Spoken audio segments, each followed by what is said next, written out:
Good morning বন্ধুরা, welcome back to my channel. আমি মহানগরী কলকাতা থেকে তোমাদের বন্ধু সঞ্চিতা নিয়ে চলে এসেছি আমার daily blog channel Sanchita Sanjay নিয়ে। আশা করছি দেশে ও দেশের বাইরে যে যে প্রান্ত থেকে আমার এই ভিডিওটা তোমরা দেখছো সবাই ভালো আছো, সুস্থ আছো আর সাবধানেও আছো। আমরাও বেশ ভালো আছি। আজকে কিন্তু আমি তোমাদের সঙ্গে শেয়ার করছি, আমি পুজোর সময় বেড়াতে গেছি সেইখানে সেই অভিজ্ঞতাটা তোমাদের সঙ্গে আজকে আমি শেয়ার করছি। তা আগের দুটো ভিডিওতে তোমাদের দেখিয়েছিলাম যে বাড়ি থেকে কিভাবে বেরোলাম আর তারপরে কোথায় কোথায় গেলাম। আর ট্রেনের জার্নিটা তো তোমাদের দেখিয়েছিলাম। সেখান থেকে নেবে আবার আমরা সিমলা পৌঁছেছিলাম। সিমলা থেকে কিন্তু আমরা আজকে বেরিয়ে যাচ্ছি সারহানের পথে। আর সেইখানে সকালবেলা কিন্তু আমরা মানে ব্রেকফাস্টটা সেরে নিয়েছি। সেরে নিয়ে আমরা একদম গাড়িতে করে কিন্তু চলে যাচ্ছি সারহানের পথে। রাস্তায় এক জায়গায় আমাদের দাঁড় করিয়ে প্রায় ওই 12টা সাড়ে 12টা নাগাদ এক জায়গায় দাঁড় করানো হলো। সেখানে কিন্তু আমাদের দুপুরের লাঞ্চটা কিন্তু করে নেব সেই জন্য। আর অনেকক্ষণ সকালবেলা ছাড়া হয়েছে, প্রায় 7টার আগে ছাড়া হয়েছে আমাদের এই গাড়িটা। আর এতটা জার্নি করার পর তারপরে সবাই একটু মানে কি বলবো, একটু ক্লান্তও হয়ে গিয়েছিল। সেই জন্য খাবার জন্য আমাদের রাস্তায় এক জায়গায় দাঁড় করানো হলো, একটা রেস্টুরেন্ট থেকে দাঁড় করানো হলো, কারণ সেখানে তো বসে খেতে হবে সেই সমস্ত সুযোগগুলো আছে। এখানে টেবিল চেয়ার আছে। এখানে কিন্তু আমাদের গাড়িটা এনে দাঁড় করানো হলো আর আমরা এখানে খাবার জন্য রেডি হয়ে গেলাম। এখানে আরও একটা সুবিধা আছে, এটা যেহেতু রেস্টুরেন্ট এখানে এদের মানে কুক স্টাফেরা আছে আর এদের কিচেনও আছে। আমাদের খাবারটা যেহেতু অনেক সকাল থেকে করা হয়েছিল আর এখানে বেশ ঠান্ডাও আছে মোটামুটি। আমরা কেউ গায়ে কিছু দিইনি, কিন্তু এখানে বেশ ঠান্ডা লাগছিল কারণ পাহাড়ি এলাকা আর সবাই তো সকালবেলা ওই রোদে রোদে এসেছে, গায়ে তো রোদটা লাগছিল, তাই জন্য সবাই মোটামুটি সোয়েটার চাদরগুলো খুলেই ফেলেছে। আর হালকা হালকা ঠান্ডা লাগছিল, সেটা আমাদের সয়ে যাচ্ছিল। সেই জন্য আমরা হাত ধুয়ে বসে পড়লাম এদের ডাইনিং হলে আর কি। আর ওদের যেহেতু কুক স্টাফেরা আছে আর ওদের কিচেন আছে, সেহেতু আমাদের খাবারগুলো ওখানে গরম করা হচ্ছে। আর গরম গরম খাবার শীতের জায়গায় খেতে কিন্তু ভীষণ ভালো লাগে, তাই জন্য আমাদের ওই কিচেনে গিয়ে খাবারগুলো গরম করা হলো আর আমাদের এক এক করে সার্ভ করে দেওয়া হলো। আমরা বসে পড়েছি সবাই মিলে খাবার জন্য। আর বন্ধুরা এখানে জানো না, এত ভালো লাগছিল, এইরকম একটা যেন পিকনিক হচ্ছে না বেড়াতে এসেছি সেটা বুঝতেই পারছিলাম না। আর এখানে বসার জন্য সামনে মানে বড় পাহাড়, কি সুন্দর এখানের মানে পরিবেশটা ভীষণ ভালো লাগছিল। সামনে পাহাড় বিরাট বড়, আর সেইটা দেখতে দেখতে আমরা খাচ্ছিলাম, যেন মনে হচ্ছিল যে আমরা যেন কোথায় ভেসে চলে যাচ্ছি, এত ভালো লাগছিল। তো এক এক করে তো আমাদের খাবার জন্য মানে প্রস্তুত হয়ে গেল সবাই, আর দিয়েও দেয়া হচ্ছে। আর এই যে দাদাটা দেখছো, এই দাদা কিন্তু উত্তরাখণ্ডেই থাকে পুরো। আর আমাদের সঙ্গে কিন্তু বেশ কিছুটা জায়গা উনি আমাদের সঙ্গেই ছিলেন আর আমাদের গাইডও করছিলেন। যেহেতু ওর বাবার বন্ধু, সেহেতু উনি আমাদের সঙ্গে কিন্তু অনেকটাই মানে সাপোর্ট দিয়েছেন আর কি, আমাদের সঙ্গে অনেকটা গেছেন। কারণ আসল ব্যাপার হচ্ছে কি, উনি সিমলাতে ছিলেন, সিমলা থেকে আমাদের সঙ্গে উনি কলপাতে চলে যাবেন, সেখানে ওনার মানে উনি থাকেন আর কি, সেই জন্য আমাদের সঙ্গে অনেকটা জার্নি করছিলেন।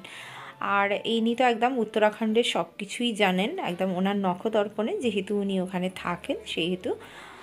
তা আমাদের এইবারে এক এক করে সব খাবার দিয়ে দেওয়া হলো। সকালবেলা থেকে যেহেতু খাবার করেছে, যেগুলো গরম করার সেগুলো গরম করছে, যেমন তরকারি ডাল এগুলো তো গরম করে নিলে ভাতটা ঠান্ডা হয়ে গেছে, কারণ কিছু করার নেই। দেখতেই পাচ্ছ তোমরা কি সুন্দর পাহাড়ি এলাকা, আর এদিকে কিন্তু পুরো গ্লাস দিয়ে এগুলো ঘেরা।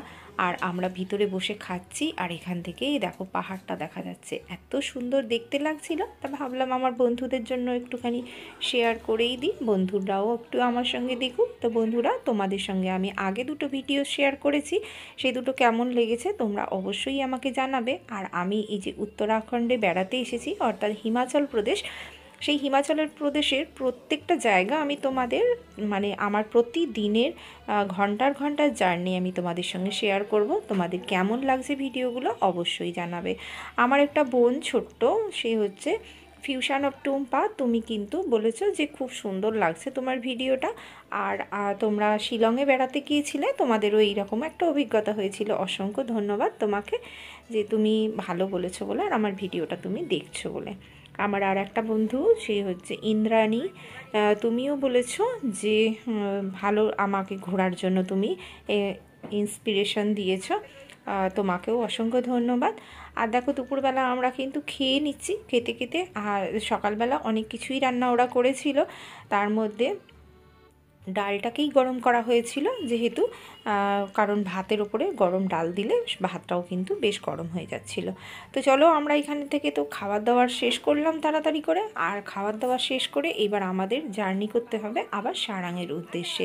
আর রাস্তায় প্রকৃতিকে দেখতে দেখতে আর পাহাড়ি মানে যে প্রকৃতি এত সুন্দর। আর সব থেকে কী ভালো লাগছে জানো, আমরা তো পলিউশনের মধ্যে থাকি কলকাতায়, কিন্তু এখানে একটুও পলিউশন নেই। আর এত সুন্দর জায়গাটা, নিরিবিলি নিস্তব্ধ, আর একটা ঝিঝি পোকার শব্দ, যেন মনে হচ্ছে প্রকৃতির সঙ্গে মিশে আছি প্রকৃতির মতো হয়ে।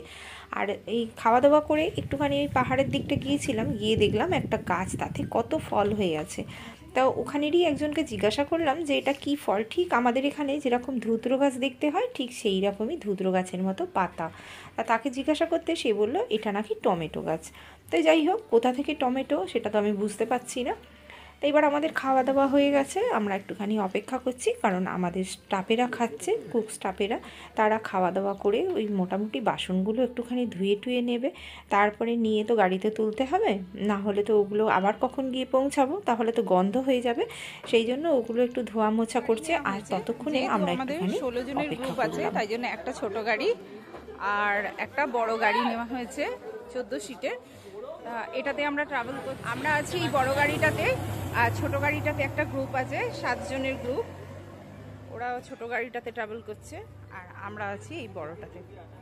আর আমাদের যে স্টাফেদের খাওয়া দাওয়া হয়ে যাওয়ার পর এবার সব গুছিয়ে নেবার পালা। ওরা সব গাড়ির পিছন দিকে এক এক করে সব তুলে নিল। আমাদের খাওয়া দাওয়ার সমস্ত যে সমস্ত বাসনপত্রগুলো ছিল সেগুলো মোটামুটি ধুয়ে একটুখানি পরিষ্কার করে নিয়ে ওরা তুলে নিল। আর এরপরে আমাদের জার্নি শুরু হয়ে গেল আবার সেই আমাদের গন্তব্যস্থলের দিকে। সারাংয়ের পথে যেতে যেতে এত বৈচিত্র্য পাহাড়ের, আর সমস্ত হিমাচলটা দেখতে দেখতে গেলাম যে আমরা যাবার বেশ কিছুদিন আগেই, দিন 15 আগে যে প্রকৃতির যে উন্মাদনা হয়েছিল আর প্রকৃতি যে ক্ষেপে গিয়েছিল তার কিন্তু পুরো আমরা প্রমাণ দেখতে দেখতে গেলাম। চারিদিকে পাহাড়ে ধস নেমেছে, আর চারিদিকে দেখো না কীভাবে ভেঙে পড়ে আছে সব। যা হোক করে রাস্তাটা একটুখানি কাটিয়ে করা হয়েছে, তার মধ্যে দিয়েই আমাদের গাড়িটা যাচ্ছিল। আর ভীষণ কিন্তু গাড়িটা দুলছিল, ভয়ও লাগছিল খুব। দেখতে পাচ্ছ কীরকম খাদ আর চারিদিকে, আর পাহাড়ের কীরকম প্রকৃতি। দেখতে সুন্দর লাগলে কি হবে, যারা ভীতু মানুষ তারা কিন্তু বেশ ভয় পাচ্ছিল সামনে বসতে। আর আমার তো কোনো অসুবিধাই হয় না, কারণ আমার পাহাড় দেখতে, সমুদ্র দেখতে ভীষণ ভালো লাগে। কিন্তু প্রকৃতি যখন খেপে যায় তার সঙ্গে কিন্তু কখন শান্ত করা যায় না, তার ইচ্ছার বিরুদ্ধে কিন্তু কোনো কিছুই করা যায় না। আমাদের এই প্রকৃতিকে যে আমরা কিভাবে ধ্বংস করছি সেটা আমরা বুঝতে পারি না। প্রতি মুহূর্তে কিন্তু আমরা এই প্রকৃতিকে নষ্ট করে যাচ্ছি। তো বিকেলবেলা এক জায়গায় আমাদের দাঁড় করানো হলো, প্রায় ওই 5টা নাগাদ। তখন কিন্তু চা খাবার জন্য একটা দোকানে দাঁড় করানো হলো, কিন্তু এই যে দোকানটায় আমরা ঢুকেছিলাম কোনো দোকান দেখতেই পাচ্ছিলাম না চায়ের। এদেরকে বলে দিতে হচ্ছিল যে কিভাবে আমরা চা আমাদের করে দেবে আর কি। তো যাই হোক, এরপরে আমরা সারহানে চলে এলাম, আর রাত্রিবেলা এখানে আমরা থাকবো। পরের দিন সকালবেলা কিন্তু আমরা বেরিয়ে যাব এখান থেকে। তো সেই জন্য রাত্রিবেলা কিন্তু সারহানে আমরা পৌঁছে গেছি। আর দেখো আমাদের রুম দিয়ে দিয়েছে, সেই রুমের মধ্যে আমরা আছি। পরের দিন সকালবেলা আমরা সারহানে সানরাইজ দেখার জন্য সকালবেলা উঠে পড়েছি। দেখো এখন প্রায় 4:45, এখনও সানরাইজ হয়নি, কিন্তু হয়তো পাহাড়ের উল্টো দিকে হয়েছে, তার একটা আলোর জ্যোতি বেরোয় আসছে। দেখো এত সুন্দর লাগছিল দেখতে, আর একদম নিস্তব্ধ সকালবেলা, কেউ কোথাও নেই, পাখির ডাক আর ঝিঁঝির ডাক ছাড়া।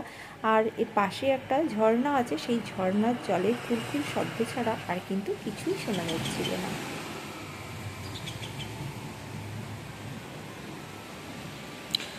গুড মর্নিং বন্ধুরা, আজকে আমরা সারাংয়ে আছি। আর এই সকালবেলা দেখো বেরিয়েছি, কি সুন্দর দেখতে লাগছে। আর এখনও কিন্তু সূর্যোদয় হয়নি, তাই ভাবলাম তোমাদেরকে একটু নিয়ে সঙ্গে করে দেখাই। এখানে একটা কত সুন্দর গার্ডেন, দেখো কত সুন্দর একটা গার্ডেন। আর সেই কোণ দিয়ে দেখো একটা ঝর্ণা চলছে, একটা ঝর্ণা বয়ে আসছে। সকালবেলা আমরা কিন্তু সবাই রেডি হয়ে গেছি একদম। আর এখান থেকে কিন্তু আমরা ব্রেকফাস্টটা সেরে নেব। এখানে আমাদের ব্রেকফাস্টে আজকে হয়েছে, আমি দেখে এসেছি, যে লুচি, আলুর তরকারি, মিষ্টি আর একটা ডিম সেদ্ধ। তা সেগুলো আমরা খেয়ে কিন্তু সবাই একদম রেডি হয়ে গেছি। আর এদিক ওদিক ঘুরে বেড়াচ্ছিলাম যতক্ষণ আমাদের ওই কুক স্টাফেরা মানে সমস্ত জিনিস গুছিয়ে টুছিয়ে নিচ্ছে।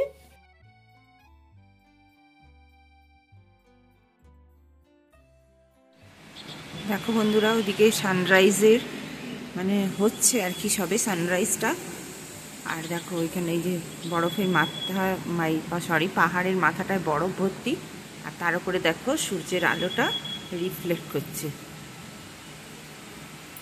এখান থেকে আমরা তো ব্রেকফাস্ট সেরে নিয়েছি, এইবার আমরা বেরিয়ে পড়ব। এই রাস্তাটা আমাদের কভার করতে হবে অনেক কিলোমিটার, তাই জন্য আমরা সকাল সকালই কিন্তু একদম বেরিয়ে পড়লাম আবার এখান থেকে। তার রাত্রিবাসের পর আবার সকালবেলা উঠে তো সকালবেলা একদম স্নান টান করে রেডি হয়ে নিতে হয়েছিল। আর প্রত্যেকটা জায়গাতে যেহেতু গিজার ছিল কোনো অসুবিধা নেই, কারণ বিশেষত তোমরা সবাই জানো যে গিজার না থাকলে খুবই অসুবিধা শীতের জায়গায়। আর আমরা অবশেষে চলে এলাম সারাংয়ের পথে। দেখো লক গেট।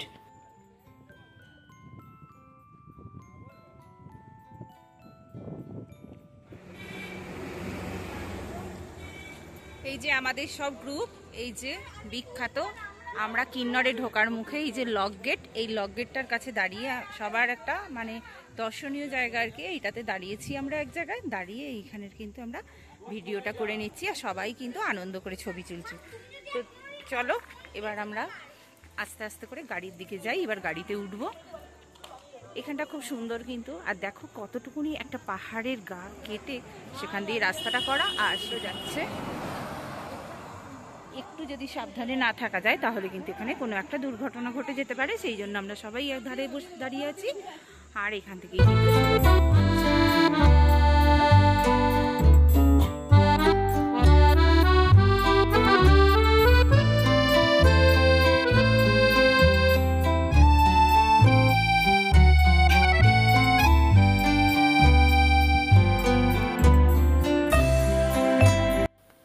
রাস্তায় যেতে যেতে অনেকগুলোই কিন্তু আমরা ঝর্ণা দেখেছি। বেশিরভাগ ঝর্ণাই কিন্তু জল শুকনো হয়ে গেছে, কারণ কি কদিন আগে যা তাণ্ডব দেখানো হয়েছে মানে দেখিয়েছে প্রকৃতি, তারপরে দেখলাম বেশ কিছু ঝর্ণায় কিন্তু জল শুকনো। আর আমরা কিন্তু সেই শুকনো ওয়েদারেই গিয়েছিলাম, আমাদের কোনো অসুবিধা হয়নি। কিন্তু এই যে দেখো রাস্তার যা অবস্থা, পাহাড় ভেঙে যেহেতু ল্যান্ডস্লাইড হয়েছে অনেক জায়গাতে, সেহেতু পাহাড়গুলো ভেঙে চারিদিকে কিন্তু পাথর ছড়িয়ে পড়ে আছে। আর এগুলোকে যা হোক করে কিন্তু সরিয়ে একটু রাস্তা করা হয়েছে যাবার জন্য। আর গাড়ি চলতে কিন্তু ভীষণ অসুবিধা হচ্ছিল, কারণ এই রাস্তাটাই কিন্তু বেশি ক্ষতিগ্রস্ত হয়েছে। প্রকৃতি যখন ক্ষেপে যায় তখন কিন্তু তাকে শান্ত করা যায় না। আর আমরা প্রকৃতির ওপরে কিন্তু যেভাবে অত্যাচার করি, সেভাবে আর বেশি দিন এইভাবে মনে হচ্ছে যে থাকা যাবে না। কারণ প্রকৃতি যদি একবার রুষ্ট হয়, সবাই কিন্তু আমরা মাটির তলায় চলে যাব। আর দেখতে পাচ্ছ কিভাবে, দেখো কিভাবে ল্যান্ডস্লাইড হয়েছে আর পাহাড়গুলো সব ধসে পড়ে গেছে। দেখতে দেখতে যাচ্ছিলাম আর ভাবছিলাম প্রকৃতির যা রুষ্ট হয়েছিল তাতে কিন্তু আমাদের মানুষের পক্ষে কোনোভাবেই সম্ভব নয় সেটাকে সহ্য করা। অবশেষে আবার দেখো চলছি আমরা, আর এই রাস্তার উপর দিয়েই যাচ্ছি।